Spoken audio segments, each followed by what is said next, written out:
உங்க வீட்டு குழந்தைகளுக்கு பணம் பற்றிய அறிவை இப்போதே கற்றுக் கொடுங்க. குழந்தைகளின் நிதி அறிவை வளர்ப்பது அவர்களின் எதிர்கால நிதி நிலைமையை உறுதிப்படுத்தும் ஒரு முக்கியமான நிலையாக அமையும். சிறு வயதில் இருந்து நிதியைச் சமாளிக்க கற்றுக்கொள்வதன் மூலம் அவர்கள் புத்திசாலித்தனமான நிதி முடிவுகளை எடுக்கலாம். சேமிப்பு பழக்கத்தை வளர்த்தல் பாக்கெட் பணத்திலிருந்து ஒரு சிறிய தொகையை சேமிக்க ஊக்குவிக்கலாம்.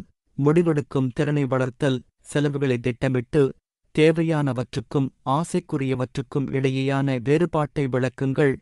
பணவியல் கல்வி விளையாட்டுகள் மற்றும் கதைகள் மூலம் பணத்தின் மதிப்பை புரிய வையுங்கள். தொகுப்புச் செலவினம் பாக்கெட் பணத்தை சீராக முறையாக பயன்படுத்திக் கொள்ள உதவுங்கள். பொறுப்புணர்வு வளர்த்தல் பணத்தை சீராகச் செலவிட வேண்டும் என்பதற்கான உறுதியான மனப்பான்மையை உருவாக்குங்கள். பேச்சு செயல்பாடு விளையாட்டுகள் ஆகியவற்றின் மூலம் குழந்தைகளுக்கு பணம் பற்றிய அறிவை அளிக்கலாம். இவ்வாறு செய்தால் அவர்கள் நிதியைச் சமாளிக்க தன்னம்பிக்கையுடன் இயங்குவார்கள். இதுவரை உங்கள் வீட்டில் குழந்தைகளுக்கு பணம் பற்றிய விழிப்புணர்வு ஏற்படுத்தும் சிறந்த வழிகள் என்ன செய்துள்ளீர்கள்?